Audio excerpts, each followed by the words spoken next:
जाए तो आप एक वरदान जैसे रहे हैं। वर्तमान में वंशावली संरक्षण एवं संवर्धन संस्थान का स्वरूप जो हम लोग देख रहे हैं, आप ही की देन है। आप ही के प्रयासों से, आप ही की विद्वता से हमारे समाज को ये उपलब्ध हुआ है।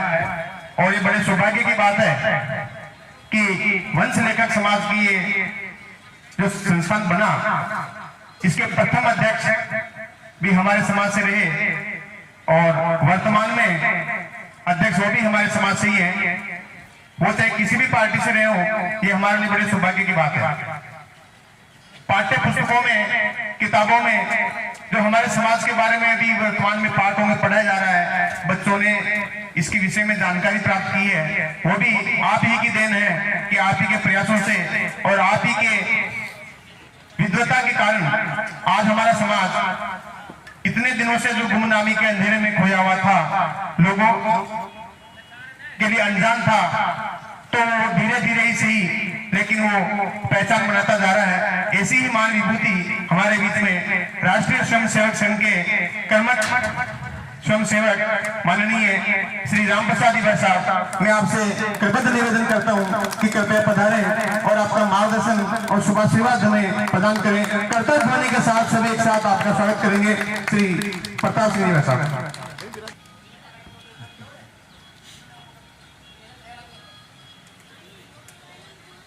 बड़वा राव समाज के नवनिर्वाचित माननीय अध्यक्ष परम आदरणीय प्रताप सिंह जी राव साहब, मंच को सुशोभित कर रहे संत श्रेष्ठ बालकदास जी महाराज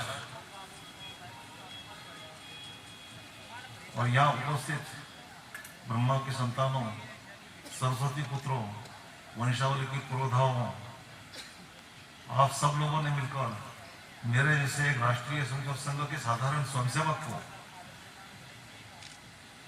आपके सामने उपस्थित रखा, इसलिए मैं आपका बहुत बहुत आभार करता हूं, साधुवाद देता हूं।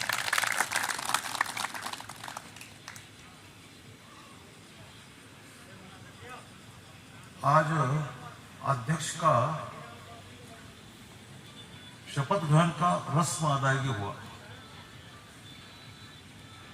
यह केवल मात्र एक कुछ शब्दों का बोलचाल नहीं बंधु। जब कोई दायित्व ग्रहण होता है तो समाज का भी और समाज के प्रतिनिधियों का भी मेरे ख्याल से उस पर कुछ दायित्व आता है, उनके कंधों पर कुछ जिम्मेदारी आती है। समाज की दशा और समाज की दिशा क्या है और क्या होनी चाहिए, इस दृष्टि से हम सब लोगों को विचार करने का अवसर प्राप्त होता है। और इस नाते से आप और हम सब लोग मिलकर अगर इसके बारे में चिंतन करेंगे तो ऐसे कार्यक्रमों के माध्यम से समाज जीवन का चिंतन होता है और उस चिंतन में से समाज कैसा ऊपर उठता है।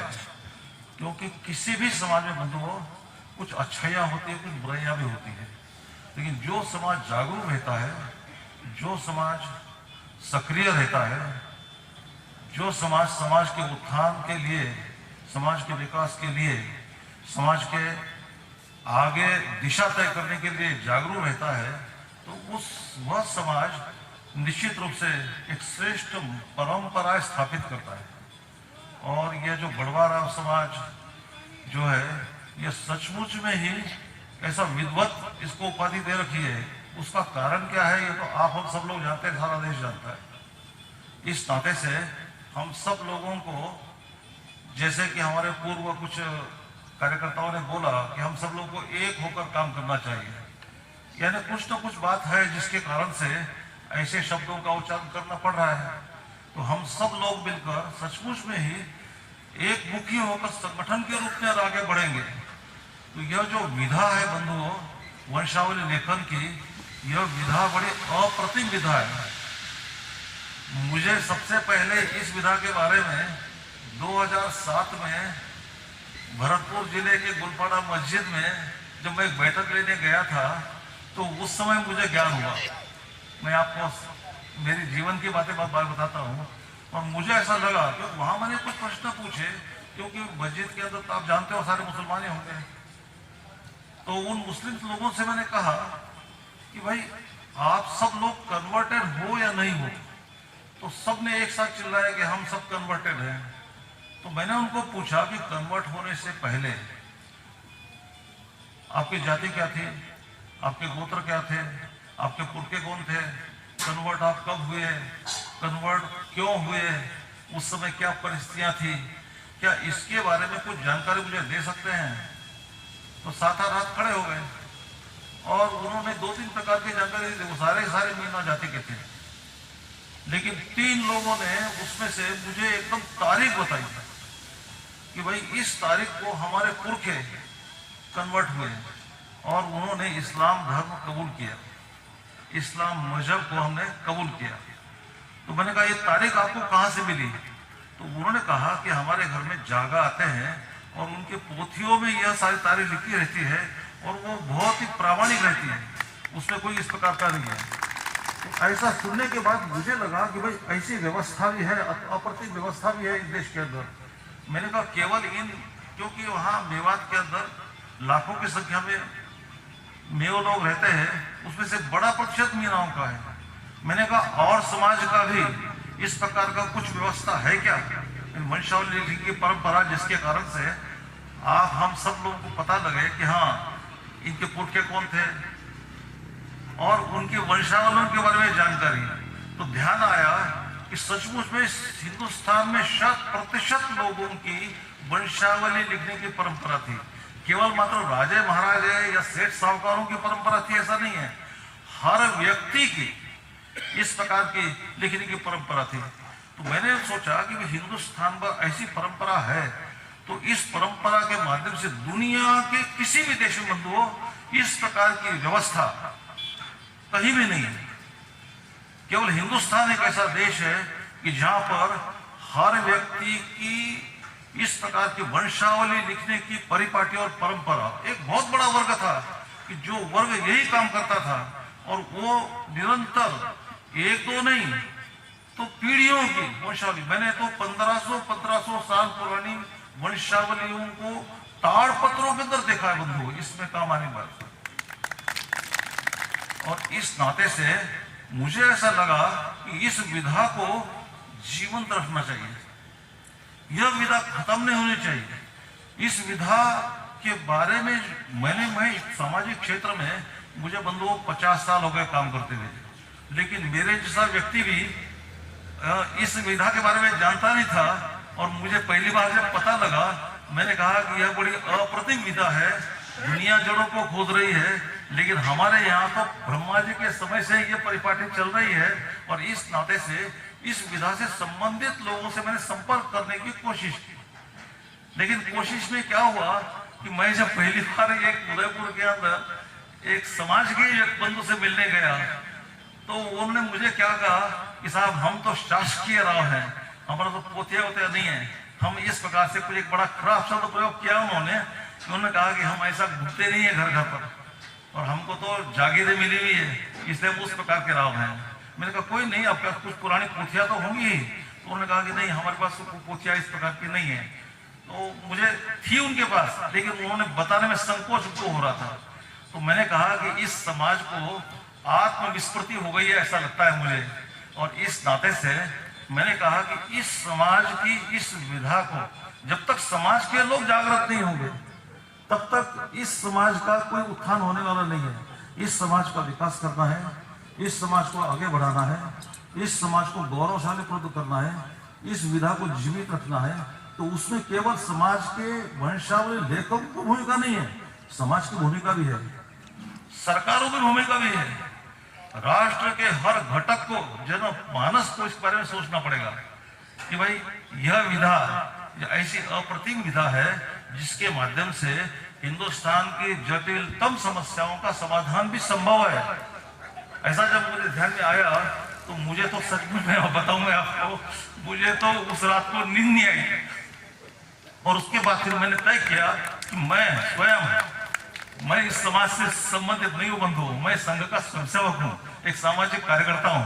लेकिन मुझे लगा कि मैं इस विधा को जीवित रखने के लिए कोई ना कोई इस प्रकार की संस्था और ताकतवर संस्था खड़ी करनी चाहिए।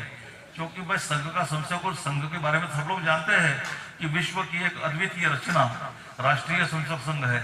इससे बड़ा वॉलंटियर ऑर्गेनाइजेशन दुनिया के किसी भी देश में न आज तक हुआ न भविष्य में होगा, ऐसा नहीं कह सकते। तो इसका संबंध होने के नाते से मुझे प्रत्यक्ष काम करने में ज्यादा कठिनाई होने का वो कारण नहीं था, लेकिन मैंने तय किया और फिर मैंने कुछ बंधुओं से सलाह करके मैंने सोचा कि एक आध कोई संस्था गठित करते हैं। समाज के लोगों से मेरा किसी से परिचय नहीं था, लेकिन कुछ लोगों से मेरा परिचय हुआ और मैंने फिर एक वहां पर पुष्कर में एक सम्मेलन किया और सम्मेलन में ध्यान में आया कि 6-7 प्रांतों के लोग, मैंने वहां के प्रांत प्रचारकों को बोला, उन्होंने उस संबंधित लोगों को भेजा। ऐसे करीब 600-700 लोग वहां एकत्र हुए। मुझे बड़ा आश्चर्य हुआ, आप में से कुछ लोग शायद हो सकते हैं पुष्कर सम्मेलन में। तो वहां पर हम लोग एकत्र हुए और एकत्र होने के बाद फिर वहां पर समाज का चिंतन हुआ। मैंने पूछा कि ऐसी कोई संस्था लोग खड़ी करना चाहते हैं तो फिर इसका नाम क्या होना चाहिए। तो फिर सबके सुझावों के बाद नाम निकल कर आया वंशावली संरक्षण एवं संवर्धन संस्थान। और यह जब नाम निकल कर आया तो फिर मैंने सोचा कि भाई इसके बारे में अपन लोग कुछ इसकी कॉन्स्टिट्यूशन बनाते हैं, क्योंकि बिना संविधान के कोई भी संस्था चलती नहीं है। आप ताज्जुब करेंगे, 3-4-5 दिन तक बिना सोए मैं निरंतर सोचता रहा। मैं कुछ भी नहीं जानता था इस संस्था के बारे में, लेकिन मैंने वो सारा का सारा कॉन्स्टिट्यूशन 2-3 लोगों के साथ बैठकर, जो वंशावली समाज के नहीं थे, लेकिन बैठकर हमने लिखा। लिखने के बाद हमारे जो अखिल भारतीय प्रमुख है उनको मैंने दिखाया ऐसे संस्था खड़ी करने जा रहा हूँ और इस नाते से इस संस्था को स्थापित करना है। यह जो संस्था के जो लोग हैं इनको आत्मविस्मृति हो रही है, आत्मविस्मरण हो रहा है, अपने आप को भूल रहे हैं कि इस विधा का चमत्कार क्या है। इस विधा के माध्यम से अपन लोग देश में और समाज में क्या क्रांति ला सकते हैं, इसके बारे में इस समाज के लोगों को अभी आत्मविस्मृति हो रही है। और इस नाते से क्योंकि देश आजाद हुआ बंधुओं तो पराय शासन में तो समझ में आ सकता है। पराय शासन तो इस प्रकार की इस देश को, इस देश के जड़ों से जोड़ने का, इस देश की इस गौरवशाली परंपरा का ज्ञान हो, तो यह वो कभी नहीं चाहते थे। न अंग्रेज चाहते थे न मुसलमान चाहते थे, क्योंकि उन लोगों ने चाहने का सवाल ही नहीं था। तो उन्होंने जब देखा ये जो वंशावली लेखक है, यह जो इसके वाहक है, तो इनके पास पोथियां है, इस पोथिया में वो गौरवशाली गाथाएं लिखी हुई है, इनके पुरखों की गौरवशाली परंपरा में ज्ञान है, तो उन्होंने तो उन पोथियों को जलाना चालू कर दिया। लेकिन वंशावली लेखक तो सरस्वती पुत्र है और इस नाते से इन्होंने लोगों को समझ में ना, इसलिए ऐसी लिपि का इजाद कर दिया जिसको मोरिया लिपि बोलते हैं बंधुओं। और उस मोरिया लिपि में एक बार कलम रखते हैं, आप तो सब जानते हो, मैं तो आपके सामने क्या ज्ञान दूं, लेकिन लिखने के बाद कलम उठती नहीं है और वो भाषा के वंशावली लेखक के पढ़ सकता है। और इस नाते से आज हिंदुस्तान के अंदर ये वंशावली परंपरा, वंशावली का साहित्य, वंशावली लेखन, यह आज जीवित है केवल उन हमारे पुरखों के पराक्रम के कारण से, उनके सोच के कारण से। और इस नाते से उस समय ऐसा हुआ, लेकिन वास्तव में देखा जाए तो हिंदुस्तान जब आजाद हुआ बंधुओं, तो हिंदुस्तान आजाद होने के बाद अपने देश को, इस देश का गौरव जिसमें है, इस देश की श्रेष्ठता जिसमें है, इस देश का भविष्य गढ़ने की ताकत जिन विधाओं में है, तो उस विधाओं को प्रोत्साहन देना चाहिए था। लेकिन दुर्भाग्य से सत्ता ऐसे हाथों में चली गई जिनको इस देश प्रेम का, इस देश की विधाओं का, इस देश की श्रेष्ठता का, इस देश के पूर्वजों का, इस देश में जो कुछ अच्छा है, तो उस अच्छा का आगे बढ़ाने का दृष्टिकोण नहीं था और गोलमाल करके इस देश को उन्होंने सेक्युलर राष्ट्र घोषित कर दिया। और सेक्युलर राष्ट्र मतलब धर्मनिरपेक्ष। अरे हमारे यहाँ तो धर्म को सर्वोपरि स्थान है। सर्वोपरि स्थान में इसलिए बोलता हूँ कि पुराने जमाने में भगवान राम के समय में बंधुओं, जब भगवान राम ने ऐसे शपथ ग्रहण ली थी, उस समय एक लंगोटीधारी साधु खड़ा होकर पलाश लकड़ी के हाथ में लेकर उसके कंधे पर मारता है कि तू यद्यपि चक्रवर्ती सम्राट होने वाला है, हो गया है, लेकिन ये धर्म का दंड जो है वो तेरे पर हमेशा रहेगा। कि धर्म से अलग हटकर तुझे कोई आचरण नहीं करना है, और आचरण करेगा तो ये चक्रवर्ती सम्राट का जो पद है इस समाज तुमसे छीन लेगा। तो ऐसी परंपराओं का देश, जिस देश में धर्म को सर्वोपरि स्थान दे रखा है, लेकिन आजादी के बाद हम लोगों ने ऐसी व्यवस्था बना दी कि धर्म को हमने उस संविधान में से एक तरफ अलग कर दिया। और हमारे यहाँ तो हमारे पुरखों ने, हमारे बाप दादों ने, हमारे पूर्वजों ने कहावतें बना रखी बंधुओं, धर्मे न हीना पशु भी समाना। यानी धर्म अगर निकल गया तो मनुष्य और पशु में अंतर क्या रहेगा, ये एक सोचने का विषय है ना। और इस नाते से ये ऐसी जो श्रेष्ठ विधा है बंधुओं, जो विधा आपके पास है, तो उस विधा की उपेक्षा हो गई। और उपेक्षा होने के नाते से मजबूरी में, यानी जिनके पास एक पोथियां थी, उन्होंने देखा कि इस पोथियों के ऊपर से साथ में आजीविका तो चल नहीं सकती। जब आजीविका चल नहीं सकती तो उन्होंने फिर दूसरा काम धंधा चालू कर दिया और पोथियों को बंद कर दिया। तो इस पोथियों को खुलवाने का काम समाज को करना चाहिए था, लेकिन समाज ही इस बारे में सोचा कि हमारा कोई भविष्य नहीं है, इसलिए अपने को तो दूसरा कोई काम देखना चाहिए। पोथी आपके पास में है, पोथियों में क्या लिखा हुआ है ये भी सब कुछ आपके पास में है। इसके बावजूद भी समाज के लोगों ने इसका चिंतन मंथन नहीं किया, क्योंकि ऐसे सामाजिक समारोह के कार्यक्रम आप लोग आयोजित करते तो उसमें से कुछ जवान लोग खड़े होते बंधु, लेकिन हम लोगों ने सामाजिक चिंतन इस प्रकार से एकत्रित आकर किया नहीं। इसलिए हम लोगों ने एक तरफा निर्णय जैसे ले लिया हो, जिसके कारण से समाज के अंदर एक हीन भावना पैदा हो गई और उसमें यह विधा जो है यह पोथियों में बंद हो गई। तो मुझे लगा कि इस विधा को पुनर्जीवित करना है, तो इस दृष्टि से हम लोगों ने प्रयत्न चालू कर दिया। और प्रयत्न करने के बाद आप आश्चर्य करेंगे बंधुओं, इसकी यात्रा संक्षिप्त बहुत कम समय में हम लोगों ने कितने सारे विश्वविद्यालयों के अंदर हम लोगों ने इसके सेमिनार आयोजित किए। आप में से बहुत लोगों ने सेमिनार में भाग लिया होगा। अनेक विद्वानों ने एक से एक ढूंढकर हम लोगों ने निकाला। हमने कहा गुजरात में है क्या, हाँ गुजरात में है, और हजारों लाखों की संख्या में लोग हैं जिनको बारोट बोलते हैं। मैं आंध्र गया तो हाँ वहां पर भी पंजीकार है, तो पंजीकारों की पोथियों में जानकारी है। मेरे जैसा व्यक्ति एक साधारण स्वयंसेवक बंधु हो, जब मैं हैदराबाद में मुझे बुलाया वंशावली लेखकों ने, आप ताजुब करेंगे, मैं भी विश्वास नहीं कर सकता था कि वहां पर भारत हैवी ऑडिटोरियम 700-800 लोग बैठ सकते हैं। तो आंध्र प्रदेश के 100% नहीं कह सकता हूँ, लेकिन बड़ी संख्या में वंशावली लेखक पूरा खचाखच हॉल भरा हुआ था। मैं पहली बार वहां गया, मुझे कोई भी जानते, एक भी वंशावली लेखक से मेरा परिचय नहीं है, लेकिन एक ऐसे सज्जन जिनको, एक ऐसा संशयवक जिसने वंशावली के बारे में कुछ चिंतन चालू किया है, इस नाते से मुझे वहां बुलाया और बुलाकर मेरा वहां सम्मान किया। और अध्यक्षता कौन कर रहे थे? दिल्ली विश्वविद्यालय के इतिहास के प्रोफेसर जो वंशावली समाज के थे। तो उन्होंने मेरा इतना गुणगान कर दिया तो मुझे बड़ा बहुत ये हुआ। मैं इस प्रसिद्धि पुराण से, इन फोटोग्राफी से और इन अखबारबाजी से मैं दूर रहने वाला इसलिए हूँ, मैं संघ का समझाऊ हूँ, हमको ये पसंद नहीं है। और इस नाते से वहां पर मुझे बड़ा आश्चर्य हुआ कि मुझे आप जानते ही नहीं है, पहली बार यहाँ पर बुलाया और इतना मेरा गुणगान कर रहे हैं। तो मैंने कहा कि मैंने तो एक इस विधा को, इस देश की विधा है, मैं देश का घटक हूँ, इस देश का नागरिक होने से मेरा कर्तव्य है, और इस नाते से मैं इस विधा के बारे में इस प्रकार का चिंतन मैंने चालू किया है। और चालू करने के नाते से यह एक इस प्रकार का वायुमंडल अपने देश में धीरे धीरे मैंने अनेक कार्यक्रम किए। आप सबको मालूम है कि वंशावली यात्रा मैंने चालू कर दी, कितनी सारी सभाएं बैठकें, क्यों राजस्थान में नहीं, मध्य प्रदेश में, बाकी सब जगह। कहने का आपने लंबा इतिहास है बंधु, पिछले 7-8-10 सालों का। तो इस 7-8-10 सालों के अंदर यह विधा के बारे में पर्याप्त जागृति और हर समाज के अंदर। और मैंने ये नहीं कहा कि बड़वा का संगठन है, मैंने कहा कि वंशावली लिखने वाले सब प्रकार के लोग इसमें रहने चाहिए, जिनके पास पोथियां है, चाहे वंशावली लेखक, चाहे वो जागा हो या बड़वा हो या भाट हो या पंजीकार हो बिहार के अंदर या जम्मू कश्मीर का हो, कहीं का जिनका पोथिया हो, तीर्थ पुरोहित हो, यानी पंडों के पास पोथिया होती है, मरणोपरांत देते हो उनके पास पोथिया होती है बंधु। और इसके कारण से एक देश में एक ऐसा वायुमंडल बना, और इसके कारण से फिर मुझे ऐसा लगा कि भाई हाँ, इस संस्था को और आगे डेवलप करना है, तो फिर इसके बारे में राजस्थान सरकार से बात करनी चाहिए। मैंने सरकार से बात की, सरकार ने सरकार ने कहा कि क्या करना चाहिए, उन्होंने कहा इसके एक अकादमी बना देते हैं।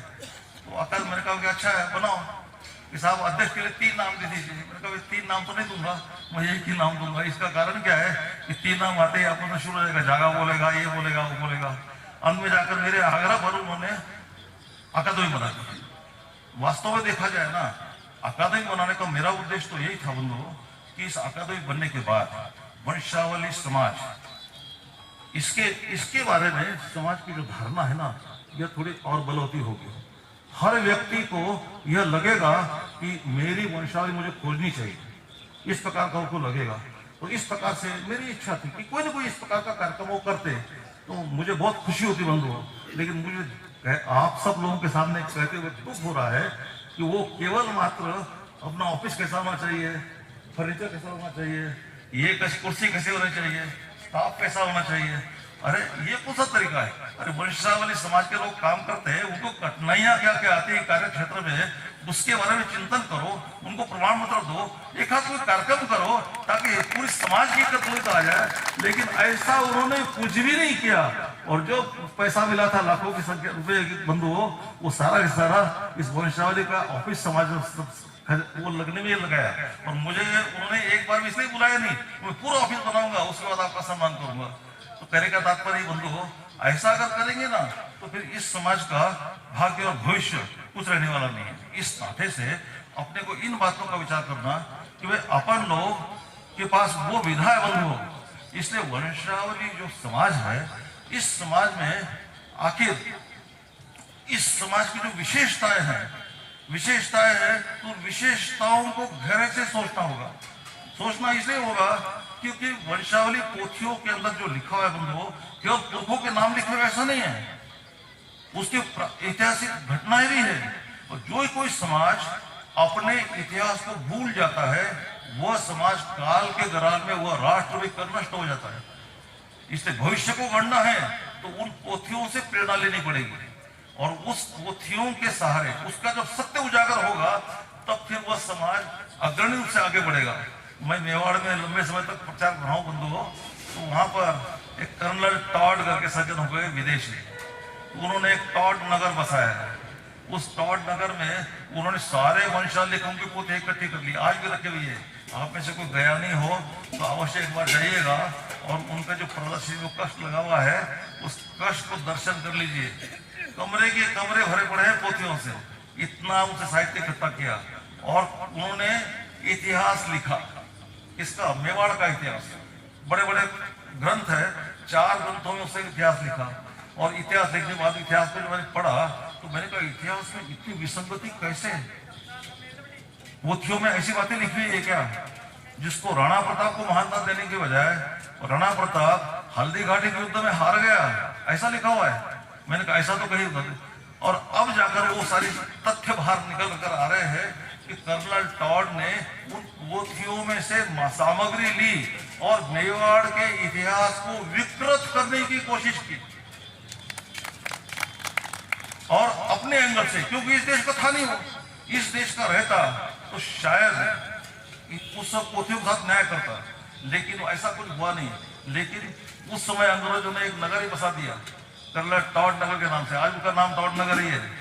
तो वंशावली लेखकों को सोचना चाहिए कि हमारे यहाँ पर इस प्रकार का जो चलता है ना, तो इसलिए इस नाते से यह जो हुआ है ना, तो इतिहास को इन पोथियों के सारे विकृत करने का प्रयास। इतिहास में जो गौरवशाली बातें हैं, अरे हमारे देश में कितनी अच्छी अच्छी बातें हैं बंधुओं, अपन थोड़ा विचार करेंगे तो अपने को ध्यान में आएगा कि ऐसी श्रेष्ठ बातों का समावेश नहीं है। लेकिन इस प्रकार के महापुरुषों को नीचा दिखाने की या बदनाम करने की जो अवस्था कुछ विदेशी इतिहासकारों ने की है, तो उसके बारे में अवश्य हमको सोचना चाहिए। दूसरी बात क्या है कि समाज में संगठन करना चाहिए। वंशावली लेखक को हम लोग हैं, हम आज एक समाज के रूप में एकत्रित बंधुओं, तो हम लोगों को थोड़ा आत्मचिंतन भी करना चाहिए कि मैं जिस समाज का अंग हूँ उस समाज की क्या स्थिति है। यह जो बनते शपथ ग्रहण हुआ, एक कमेटी की घोषणा हुई, इस कमेटी की घोषणा का अर्थ क्या है? अर्थ तो यही है कि समाज में कुछ कमियां रहती है, हर एक समाज में रहती है, तो उस कमियों को कैसे दूर। पिछला जो कालखंड गया अध्यक्ष का, और उनकी भी कमेटी बनी होगी, उस कमेटी ने इस अध्यक्ष के शपथ ग्रहण समारोह तक समाज के उत्थान के लिए, समाज के विकास के लिए, समाज में कुछ श्रेष्ठता धारण कराने के लिए आखिर कुछ किया है तो उसका मूल्यांकन भी होना चाहिए। और इस वर्तमान जो अध्यक्ष है इनको सोचना चाहिए कि मैं बहुत अनुभवी व्यक्ति हूं और समाज ने मेरे कंधों पर इस प्रकार की जिम्मेदारी दी है, तो मेरा कार्यकाल जब तक रहेगा, मुझे कितने वर्ष का कार्यकाल है जानकारी नहीं है, चाहे साल भर का रहे या 2 साल का रहे या 3 साल का रहे, जो भी कार्यकाल रहेगा इनका, इस कार्यकाल में जब ये दायित्व मुक्त होंगे बंधुओं, उस समय आप लोग वो शब्द कहने के लिए प्रस्तुत होने चाहिए कि इनका जो कार्यकाल रहा है, इस कार्यकाल में पहले ऐसा नहीं था, लेकिन अब इतनी श्रेष्ठता, इतनी अच्छाई, समाज की बुराई कम हो रही है। इस प्रकार का सोचना इसलिए चाहिए कि समाज में श्रेष्ठताओं का धारण करना यह सभी समाजों का कर्तव्य होता है। और इस नाते से मेरे समाज में अगर कोई कमी है तो इसलिए सबसे पहले यहाँ जो बोल रहे थे कि भाई जो भी हो गया हो तो थोड़ा भूल जाना चाहिए। अच्छा लगा मुझे सुनकर। भूल जाना इसलिए चाहिए कि सबको साथ लेकर चलना है। भाई व्यक्ति में भी कमी बुराइयां कम ज्यादा होती है और समाज में भी होती है, और इसलिए कुछ अगर होता है तो सकारात्मक चर्चा करो ना, नकारात्मक चर्चा पर ध्यान क्यों देते हो?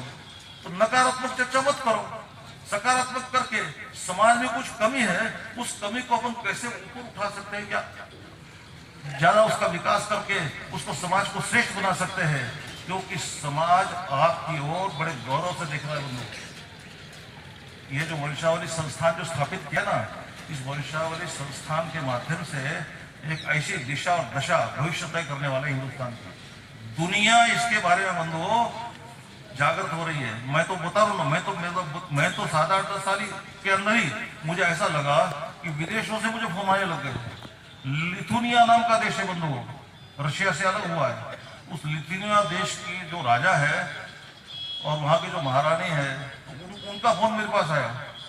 वो अंग्रेज में बोल रहे थे, तो कहा साहब हम भी इस वंशावली से जुड़ना चाहते हैं, हमारे देश में ऐसी परंपरा नहीं है, और इसलिए आपके यहाँ से कोई इस प्रकार का राव, जागा, भाट या वंशावली लेखक आप भेज सकते हैं क्या?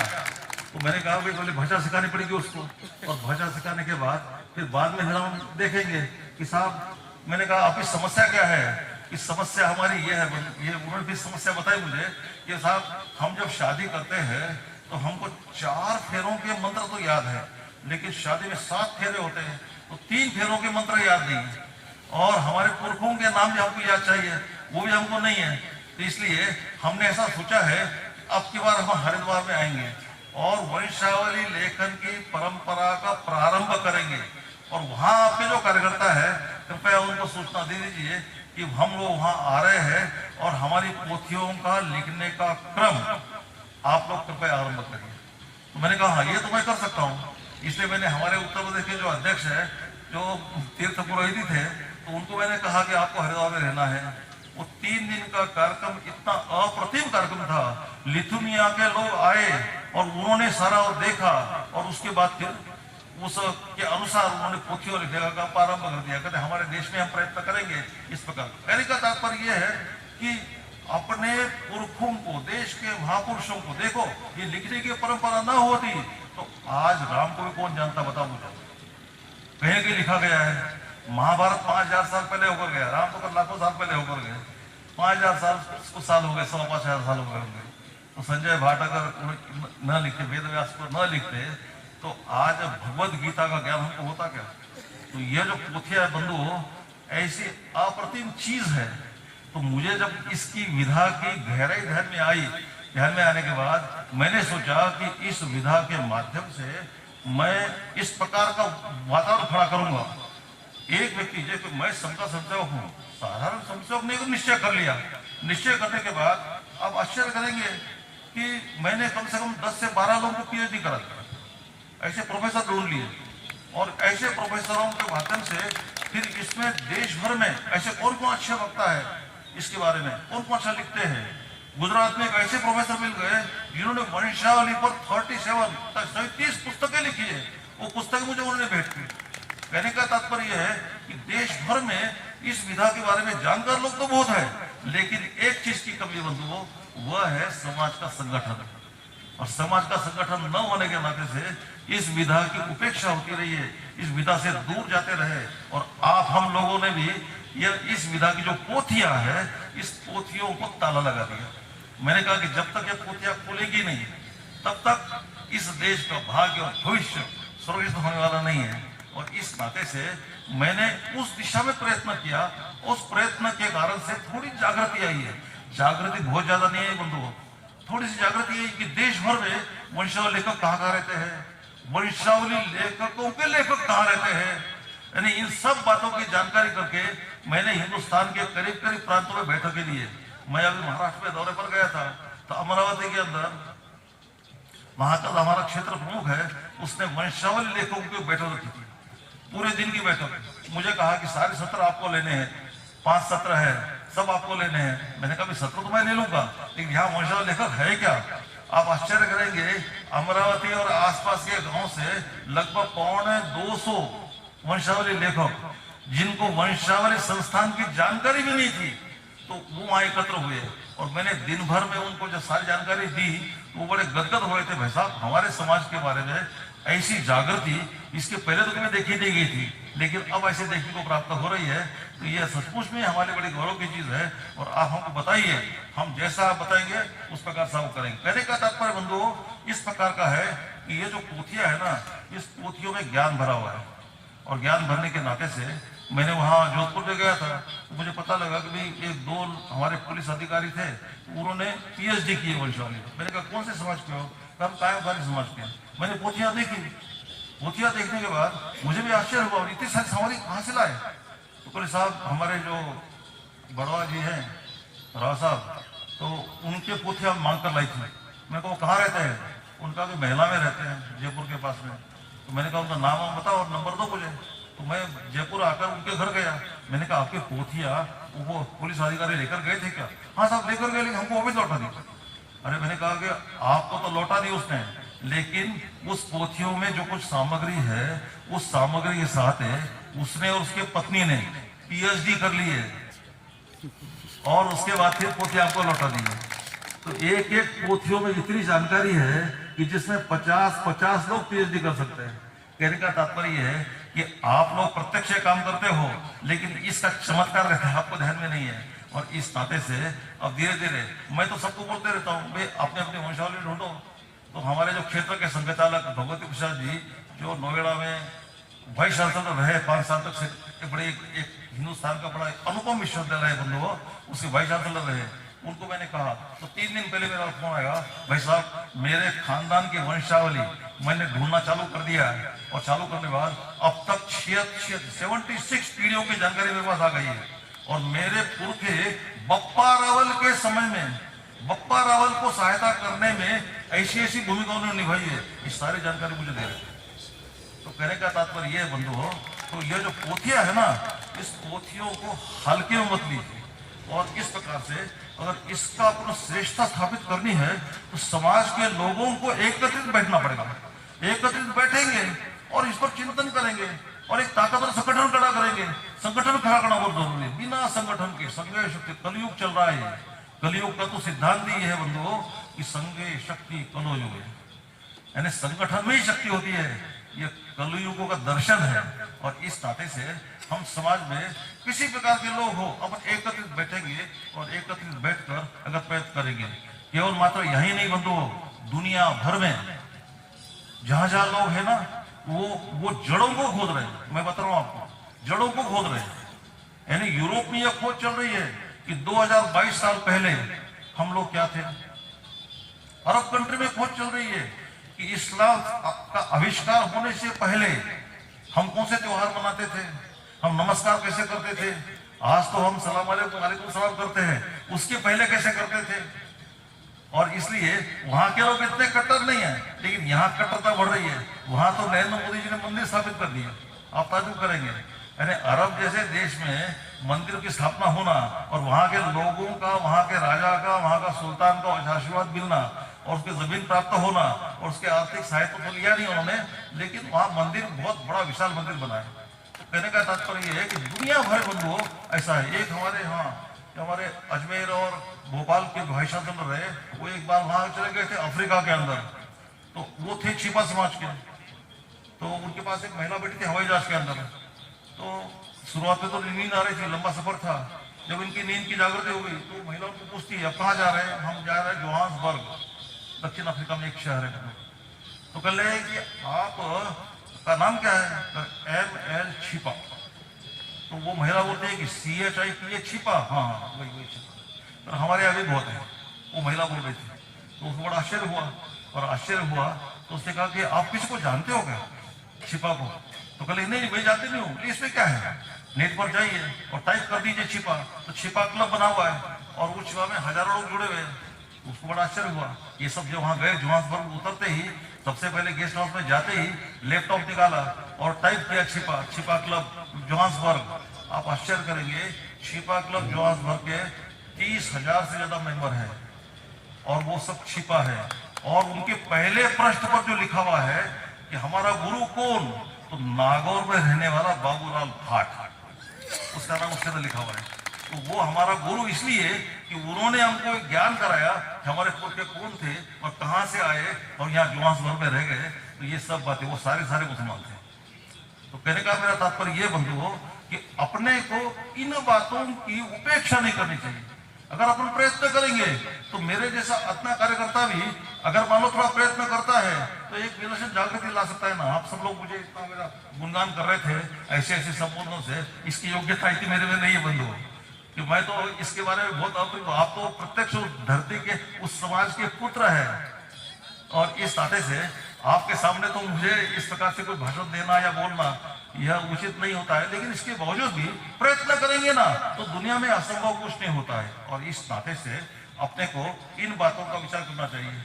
दूसरी बात एक महत्व की आपको इसलिए कहना चाहता हूं कि देखो अब समय बदल रहा है, समय बदल रहा है। इस बदलते समझ में पोथियां कैसे लिखनी चाहिए, क्योंकि आप लोग जब जाते हो किसी घर में, वो जजमान जो है ना आपको ऊंचे सिंहासन में बिठाता है, ऊंचे सिंहासन में बिठाता है और ऊंचे सिंहासन पर बैठने के बाद फिर वो आपका ध्यान से सुनता है और आपको बड़ी श्रद्धा भाव से देखता है और श्रद्धा भाव से देखता है तो फिर वह आप जो कहेंगे वो कहना मानता है। तो केवल बाप दादों के नाम लिखना या उनकी कुछ घटनाएं लिखना या हमको कितना पैसा मिला और खाने के लिए क्या दिया ये लिखना, तो थोड़ी परिवर्तन समय के साथ करने की जरूरत है। देश बहुत तेजी से प्रगति कर रहा है बंधु। हिंदुस्तान दुनिया के अग्रणी भूमिका में आने वाला है। कोई इतिहास में पढ़ते थे कि भारत जगत गुरु था, अब आप अपने आंखों से देखेंगे कि भारत जगत गुरु होने जा रहा है। आप आश्चर्य करेंगे। जैसे राम मंदिर जो है ना 500 साल तक हमारे पीढ़ियों ने देखा नहीं है, लेकिन हम वो भाग्यशाली लोग हैं बंधुओं कि हम लोग बाल रूप रामलला के दर्शन प्रत्यक्ष अयोध्या में जाकर 2024 में कर सकेंगे। तो इस नाते से अपने को विचार करना कि आप लोगों की इतनी प्रतिष्ठा घरों में है तो हम लोगों को क्या करना है। हम लोगों को यह करना है बंधुओं कि हम जब किसी के घर में जाते हैं तो घर के केवल नाम लिखना और इतना नहीं है, तो उसके साथ साथ अपने को वहां पर संस्कारों की व्यवस्था भी देनी पड़ेगी। ये ध्यान कर लेना। संस्कार की व्यवस्था मैं इसलिए बोल रहा हूं क्योंकि हिंदू समाज जो है ना वो नितांत संस्कारों में विश्वास करता है, संस्कारों में विश्वास करता है। और इस नाते से हम सब लोगों को हमारे संस्कार क्या है, तो हमारे संस्कार और पश्चिम के संस्कार इसमें कोई अंतर है क्या? अरे पश्चिम के संस्कार और हमारे संस्कार में जमीन आसमान का फर्क है। हमारे यहाँ तो संस्कारों की व्यवस्था है, हमारे यहाँ तो जियो और जीने दो इसका सिद्धांत है बंधुओं। और वहां पर क्या है, सर्वाइवल ऑफ द फिटेस्ट, यानी ताकतवर है वही जिएगा। इसने यूक्रेन को मारना है, रशिया ताकतवर है तो वो दुनिया टुकुर देख रही है, लेकिन कोई बोलने की हिम्मत नहीं कर रहा है और वह इस प्रकार से कर रहा है। तो ये कहने का तात्पर्य है कि उनके यहाँ तो क्या है कि त्योहार कैसे होते हैं, वैलेंटाइन डे होता है। क्या वैलेंटाइन डे है, उसके इतिहास में जाओगे आपको ध्यान में आएगा कि ऐसी एक विकृति इस देश में अगर आ जाएगा तो देश का क्या स्थिति निर्माण होगी ये कह नहीं सकते। वहां पर सौंदर्य प्रतियोगिता होती है, उनकी नकल करते हुए अगर महिलाओं के सौंदर्य, उनका शरीर की हलचल क्या होती है, यह देखने के लिए समाज के लाखपति, करोड़पति, अरबपति और समाज के विद्वान जन खड़े हैं, बैठे देख रहे हैं, और वो कैटवॉक चल रहा है। अरे ये कौन सा पद्धति है? अब हम लोग, हमारे देश की जो श्रेष्ठ परंपराएं हैं, इस श्रेष्ठ परंपराओं को स्थापित करने का, समाजव्यापी बनाने का, आप लोग कल्पना करो कि आप लोग साधारण लोग नहीं हो बंधुओं। इसलिए मैंने आपको सरस्वती पुत्र कहा है। इसलिए कहा है क्योंकि आप लोगों ने समाज में जो व्यवस्था दिखाई दे रही ना, श्रेष्ठता को दिखाई दे रही है, इतने कठिनाई की परिस्थिति उत्पन्न हो गई। इस कठिनाई की परिस्थिति में भी इस देश ने अपनी उस मान्यताओं को, उन आस्थाओं को, श्रेष्ठताओं को छोड़ा नहीं है। इस प्रकार का जब किया है तो फिर अपन लोग सोचो ना कि हम लोगों को वह जो भारतीय संस्कृति की विशेषता है, यह वंशावली लेकर को अपने जीवन में धारण करेगी। आप जो बोलते हो वह परिवार ध्यान से सुनता है, परिवार का प्रभाव, उसकी वाइब्रेशन समाज में जाते हैं और समाज श्रेष्ठ होता है। और इसलिए हम लोगों को सोचना चाहिए, हम जिस घर में जाते हैं तो घर का वायुमंडल कैसा है, बड़े लड़के बच्चों का वातावरण कैसा है, उनको हिंदू संस्कृति का आपको ज्ञान है नहीं है, उनको ज्ञान देना है तो पहले आप लोगों को ज्ञानवान बनना पड़ेगा। और ज्ञानवान बनना पड़ेगा तो भारतीय संस्कृति के कौन से सूत्र है कि जिन सूत्रों को लेकर अपने को चलना चाहिए। तो हम उठते हैं, सवेरे उठते हैं तो हम ऐसे हाथ रगड़ते हैं, कौन से, अरे हिंदुस्तान में तो यहाँ तक लिखा हुआ है जब सोकर उठते हो ना तो कैसी करवट लेनी चाहिए, बाएं लेनी चाहिए कि दाएं लेनी चाहिए, सिर किधर रहना चाहिए, अरे उत्तर की ओर सिर मत करो। अरे क्यों बोलते हैं? उसी में जो विज्ञान है ना। और इस नाते से अपने को दाहिनी ओर करवट लेकर उठना चाहिए। उठते ही अपने को हाथों को ऐसा मसलना चाहिए, उसके बाद हाथों को देखना चाहिए और फिर मंत्र बोलना चाहिए कि कराग्रे वस्ते लक्ष्मी, कर मध्य सरस्वती, कर बोले तो गोविंद, प्रभाते कर दर्शनम। ऐसा करके अपने को अपने आंखों को घुमाना चाहिए। यानी यहाँ से अपना संस्कार चालू होता है। हम लोग धरती को स्पर्श करते हैं पैरों से सुबह उठने के बाद।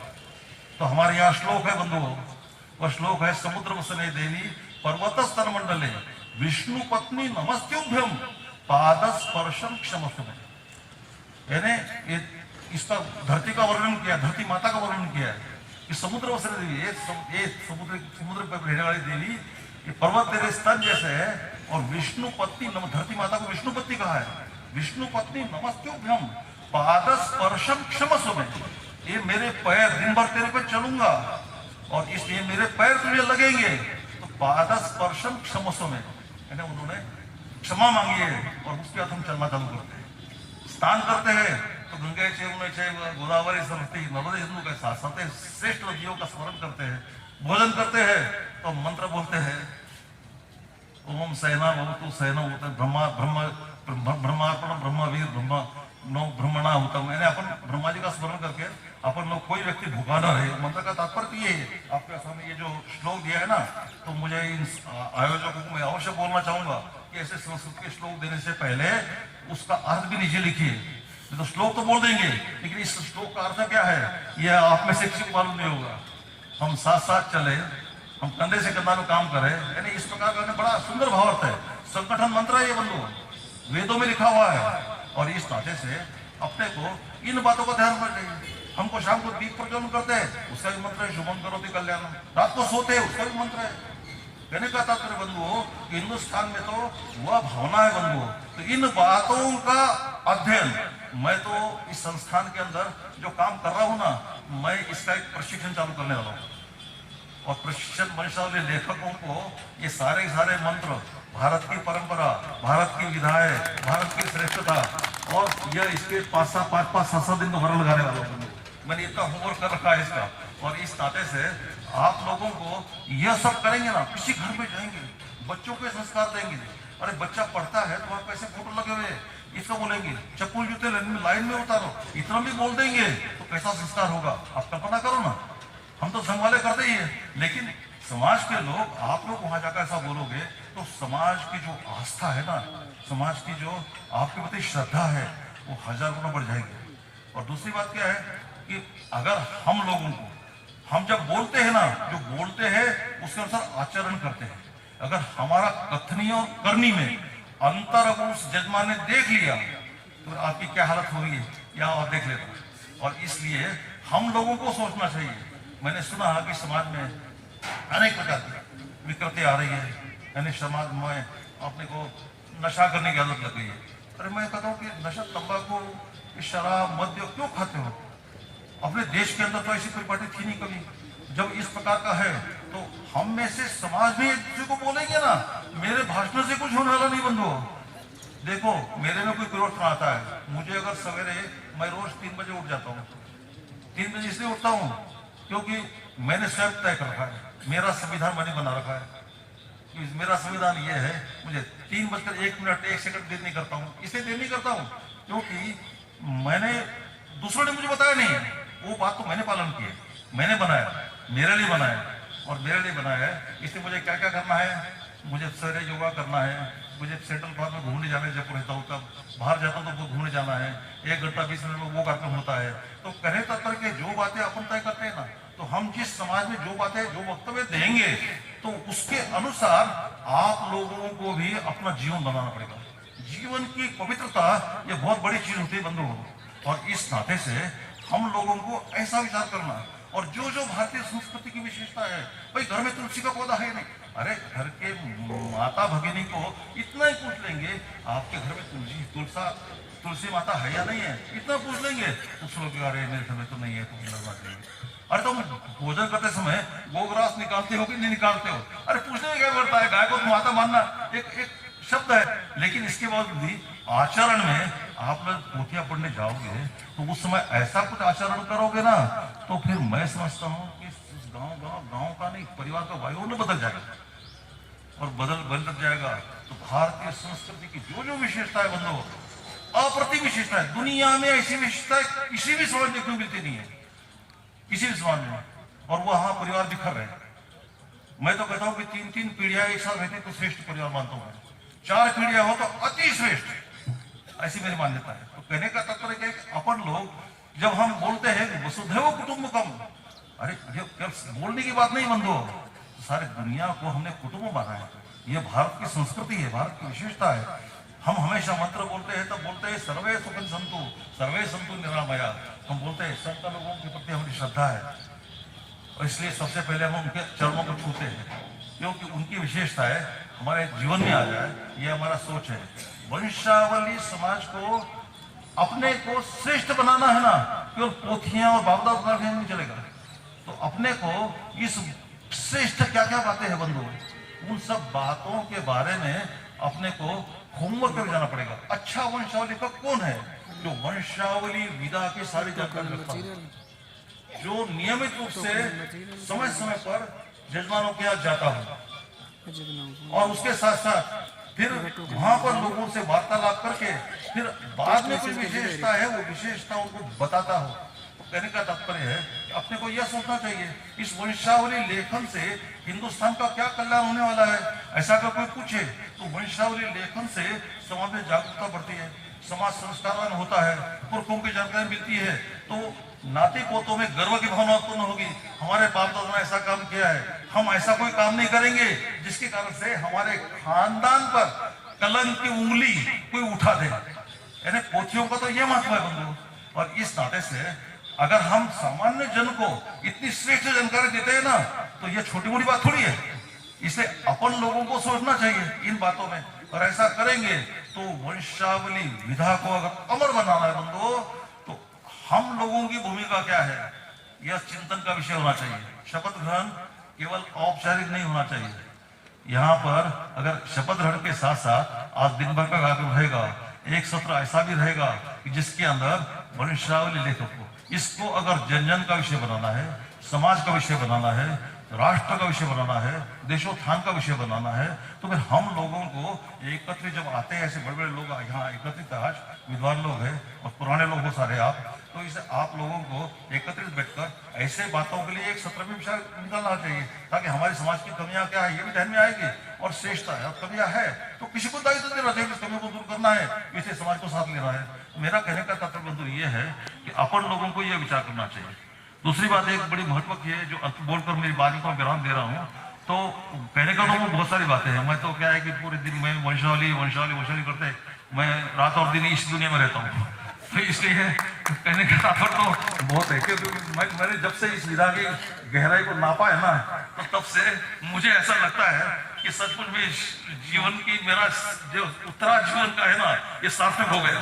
चाहे पूर्व जन्म के संस्कार होंगे या फिर आने वाले जन्म के संस्कार होंगे, कि जो भी होगा, लेकिन मैं इस बारे में रातों दिन चिंतन करता रहता हूँ। इस नाते से एक देश में एक बड़ी जटिल समस्या है, उस समस्याओं का समाधान आप ही लोग कर सकते हैं, दूसरा कोई नहीं कर सकता, कोई ताकत नहीं कर सकती। कि हमारे राष्ट्रीय संसद के संचालक है ना, माननीय मोहन राव भागवत, वो हिंदुस्तान में जहाँ भी जाते हैं तो वहाँ पर ये बताते हैं कि भाई हमारे हिंदुस्तान में जितने मुसलमान हैं, हिंदुस्तान में जितने ईसाई लोग हैं, इनके पुरखे जो है ना, वो पुरखे और हमारे पुरखे अलग नहीं है। अब पुरखों को पहचानना तो और उसको गति देना, ये वंशावली का जो विषय मेरे दिमाग में आया ना, वो इस विषय के कारण से आया है, क्योंकि संघ के संस्था बोलते हैं। तो हिंदुस्तान में जितने मुसलमान हैं, 100% मुसलमानों के वंशावली ढूंढने का मेरा प्रयास है, और उसमें बहुत बड़ी सफलता मुझे प्राप्त हुई है। मेवात में अंदर अगर मान लो 18-19 लाख रहते होंगे वहां मेव लोग, तो सबके जगह मैं उन गाँव में गाँव बंद वंशावली लेखक उनके गाँव में, मैं जहाँ मुझे पता लगता है यहाँ है, तो मैं कुटेरा कला में गया, कुटेरा खुर्द में गया, रेडी में गया, राजगढ़ में गया, वहाँ बैठक के लिए 100% लोगों को बुलाया, उनके लिए कार्यक्रम किए और उनकी पोथियां निकाली। एक सरपंच मेरे साथ था, मैंने कहा भाई आपके पुरखों की जानकारी चाहिए मुझे, आपके पुरखे कन्वर्ट कब हुई? सरपंच को बोला मैंने, तो उसने कहा कि पोथिया खोलो। कि साहब पोथिया ऐसे खोलते नहीं है, इस पर दक्षिणा रखो। दक्षिणा रखने के लिए फिर बाद में उन्होंने दक्षिणा रखी, सरपंच ने तुरंत निकाला 1100 रख दिए, रखते ही फिर वो खड़ा हो गया। और जो बोलने का स्टाइल उसका था, मैं तो गदगद हो गया। यानी ऐसा बिल्कुल ब्रह्मा जी का स्मरण करते हुए, सरस्वती का स्मरण करते हुए, एकदम रीढ़ की हड्डी सीधी कर जो बोलने लग गया। मैंने पहली बार सुना कि सरपंच के पूर्व के जो हिंदुओं तक आते ही तो उसके तो गदगद हो गया वो। उसने कहा कि अरे हमारे हिंदू पुरखे ऐसे थे। तो उसके बाद फिर क्या हुआ कि कहने का तात्पर्य, मेरा कहने का तात्पर्य यह है कि अपन लोगों को क्या है कि भाई इन बातों की जो विशेषताओं को, इस समस्याओं का समाधान कर रहे हैं। अभी अपने हिंदुस्तान के जो प्रधानमंत्री महोदय है, उन्होंने भी अपने भाषण में, अभी उनका एक कोई सम्मेलन हुआ था दिल्ली में, तो उसमें भी उन्होंने कहा कि मुसलमानों बारे में अन्यथा टिप्पणी मत करो, जो बोलना है तो साफ साफ बोलो उनको, उनके घर में जाओ, वो वोट देगा या नहीं देगा इसकी चिंता मत करो। लेकिन अगर अपन लोग इस समस्या का इलाज करना चाहते हैं तो इसका इलाज न तो सरकार के पास है न और किसके पास है, वो जो इलाज है ना वो आप लोगों के पास है। आपके पोथे में इलाज लिखा हुआ है, और इसलिए अपने को इस प्रकार का ध्यान देना चाहिए। और ध्यान देंगे तो मैं समझता हूँ कि ऐसी समस्या है जिसको सारा हिंदुस्तान जूझ रहा है, उस समस्याओं का। क्योंकि जैसे ही आपने बोला कि भाई ये मैं उस्मान खान करके है, हमारे यहाँ क्या बोलते हैं, जयपुर में हवा महल के सामने उसकी होलसेल रोजे की दुकान है, मेरा दोस्त है वो। मैं उसके दुकान पर गया, अभी 2-3 दिन पहले वैसा आइए आइसक्रीम खाए, बहुत दिन हो गए, इस बार मैं आपको फलाना की आइसक्रीम खिलाना चाहता हूँ।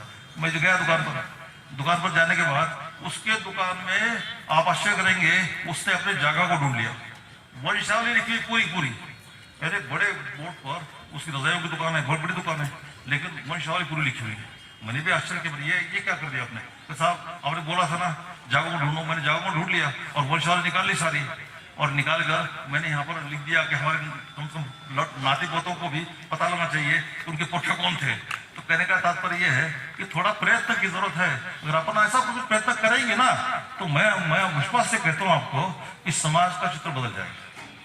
क्योंकि जिस दिन पता लग जाएगा ना, जैसे मैं जम्मू कश्मीर गया था, 4 जो जिले हैं बंधु 100% गुजरों से बने, गुजरों से। मैंने गुजरों का सम्मेलन चालू कर दिए। मैंने अजमेर विश्वविद्यालय में गुजरों का एक सेमिनार किया, 8 बहुत प्रांतों के लोग आए थे गुजर पे। मैं उत्तर प्रदेश में सहारनपुर गया, सहारनपुर में गुजरों ने एक सम्मेलन रखा और 450 गुर्जर, बड़े प्रभावी गुर्जर मेरठ के आसपास के और उस सहारनपुर के आसपास के एकत्रित थे, और उस सब लोगों ने ऐसा वो किया। तो मैंने कहा कि इसमें जो मुसलमान हो गए गुजरों में, तो इनकी पोथियां बता देंगे और इनको पता लगेगा कि हम भी गुजर थे और ये हिंदू भाई हमारे गुजर है, तो फिर आपस में अपने आप ही सामाजिक समस्या का वातावरण खड़ा होगा, सामाजिक सौहार्द होगा।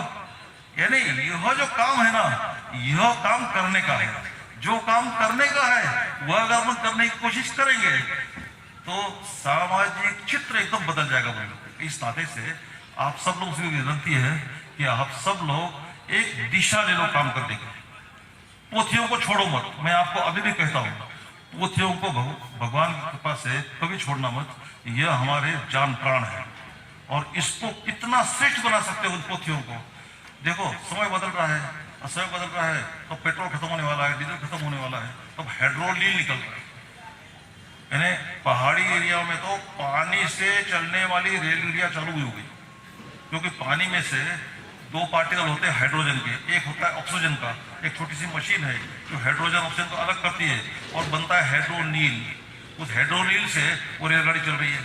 पूरे हिंदुस्तान की रेलगाड़ी आगे आने वाले 2-4-5 साल में पेट्रोल से चलेगी।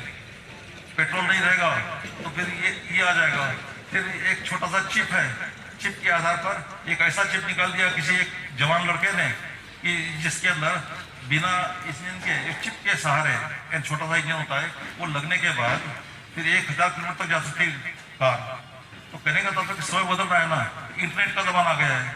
आपकी जो पोथियां है ना, इस पोथियों को इस अद्यतन टेक्नोलॉजी के साथ जोड़ दो। मेरी आपसे विनती है, आप लोग मानेंगे नहीं मानेंगे, मैं तो मना कर रहा हूँ, किंतु मैं आपको जिद पर बोल रहा हूँ।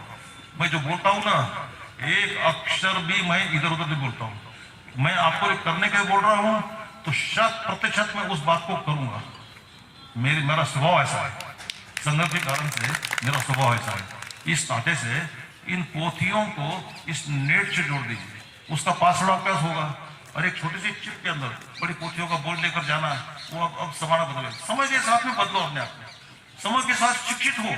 शिक्षा भी बहुत जरूरी बंद हो, और शिक्षा नहीं होगी तो संस्कृति धर्म ऐसा ज्ञान कहां से होगा। इसलिए इसके लिए अलग से प्रशिक्षण की व्यवस्था आपको करनी पड़ेगी।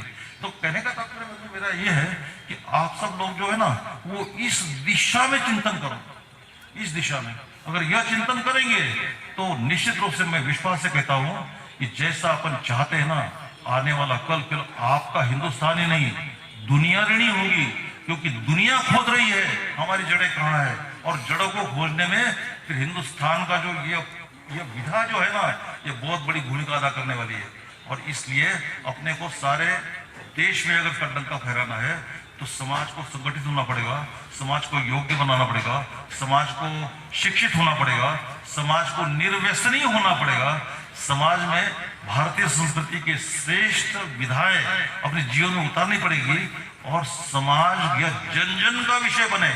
यह जन जन का विषय बंधु तभी बनेगा कि जब समाज सक्रियता के साथ चलेगा। सक्रियता हो रही है। मैं तो संघ बंधु, संघ तो शुरू हुआ था ना तो केवल 10-12 लोग थे, 10-12 लोग। लेकिन अब संघ को 2025 में 100 साल पूरे होने वाले हैं। 100 साल में हमने वो ताकत खड़ी कर दी हिंदुस्तान के अंदर कि इतना बड़ा संगठन दुनिया के किसी देश में नहीं है। हिंदुस्तान का प्रधानमंत्री कौन है? तो संघ का संचालक, संघ का प्रचारक। हिंदुस्तान का राष्ट्रपति कौन है? संघ के स्कूल ऑफ थॉट की महिला। उसके पहले संघ का संचालक था जिसे 30 साल पहले अपनी सारी संपत्ति समाज को दे दी थी। उपराष्ट्रपति कौन है? विद्यार्थी परिषद का कार्यकर्ता। गवर्नर 29। अब मेरे जैसा अपना कार्यकर्ता एक साधारण समझो, मैं कलकत्ता गया था, ये जगदीप धनखड़ जी वहां पर थे, तो मैंने उनको बताया नहीं, लेकिन मेरे दोस्त थे पुराने, तो मैंने उनको पता लग गया पत्नी कहां से। अरे भाई साहब आप कलकत्ता आए हो, मुझे मिले नहीं। मैंने कहा मेरे कार्यक्रम व्यस्त है, मुझे आपके मिलने का समय नहीं है। नहीं ये कैसे वैसे का होगा, और कैसे होगा?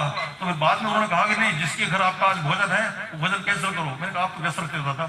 नहीं आप जहाँ आप मत आना, क्योंकि आपका प्रोटोकॉल लंबा चौड़ा है। और इसलिए फिर मैं उनके घर का, उनको साथ लेकर मैं उनके घर भोजन करने गया। 2 घंटे। कहने का तात्पर्य मेरे बंधु ऐसा है कि अब वो गौरवशाली इसलिए आ गई है। ऐसी बात नहीं है कि अपन कोई कुछ निर्णय कर ले। तो देखो वंशावली स्थापना की, कांग्रेस सरकार को झक मारकर मान्यता देनी पड़ी आज भी।